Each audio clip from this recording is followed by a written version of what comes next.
Obrigado, Sr. Presidente. Queria cumprimentar o Sr. Comissário Europeu e começar desde já a comentar alguns pontos do último relatório da Comissão sobre a situação portuguesa.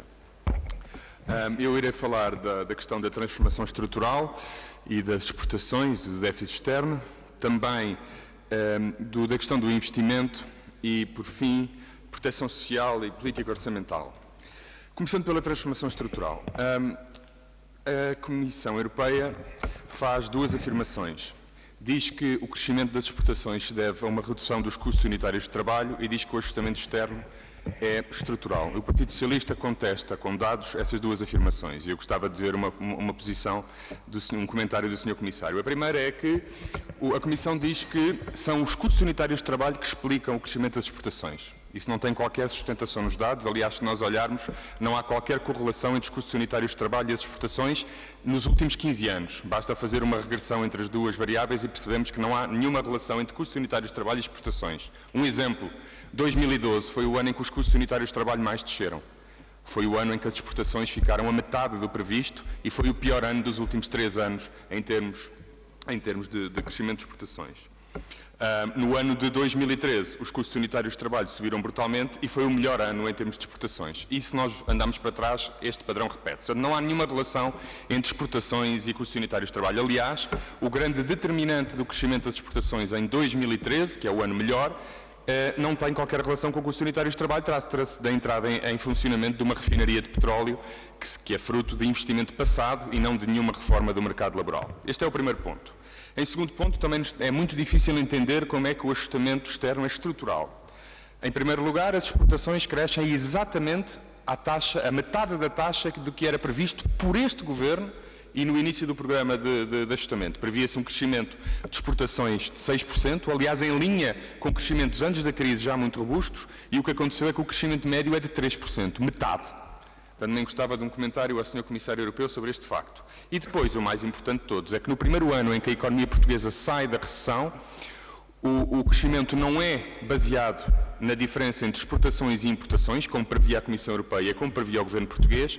O crescimento é todo baseado é todo fundado no consumo privado. E é por essa razão que a balança externa, que era o principal feito, entre aspas, da política de austeridade de 2012 e 2003, no primeiro ano em que a economia portuguesa cresce, e cresce apenas 0,9% do PIB, a balança externa degrada-se em 30%. Isto é a prova de que o ajustamento era conjuntural e não estrutural. Nem gostava de um comentário do Sr. Comissário a esta realidade e a estes factos. Segundo lugar, o investimento. Nós sabemos que em 3 anos, em 2011, 2012 e 2013, a formação bruta de capital fixo e o investimento caíram 30%. 30%. O investimento público caiu 60%.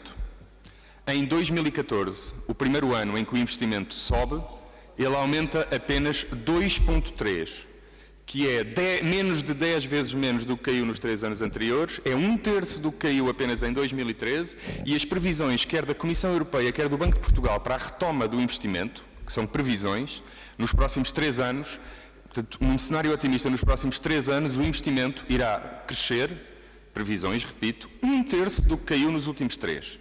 Dificilmente Portugal conseguirá ter uma reposição da sua capacidade produtiva e um crescimento sustentável, sobretudo das exportações com estes níveis de investimento. Portanto, o investimento não está a arrancar, repito, 2,3%, está neste momento a um nível de 1984, antes da adesão de Portugal à CEE e antes da entrada de fundos europeus em Portugal.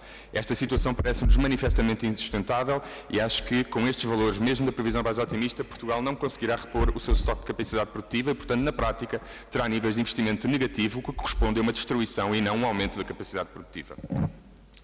Outra questão que nos parece muito preocupante é a articulação entre o investimento e a política orçamental. Nos últimos 3 anos, em 2012, em 2013 e em 2014, este Governo, para compor os resultados do déficit, cortou sistematicamente no investimento público no último trimestre, em cada ano. uma Comissão que tem defendido uma leitura inteligente do Tratado Orçamental, uma leitura inteligente da política orçamental, tem dado prioridade ao investimento. Eu gostava de um comentário do Comissário ao facto do Governo português, para cumprir as metas do déficit, sacrificar o futuro do país e cortar as suas próprias previsões do investimento público, feitas em outubro de cada ano, na apresentação do Orçamento, e para cumprir o déficit, que é a única justificação para este corte, em todos os anos o Governo cortou a fundo no investimento público. Só no ano 2014, para se ter uma ideia do que aconteceu, o Governo em outubro de 2014 apresenta uma estimativa de investimento público e nos últimos 3 meses do ano corta a fundo, cortando 750 milhões de euros.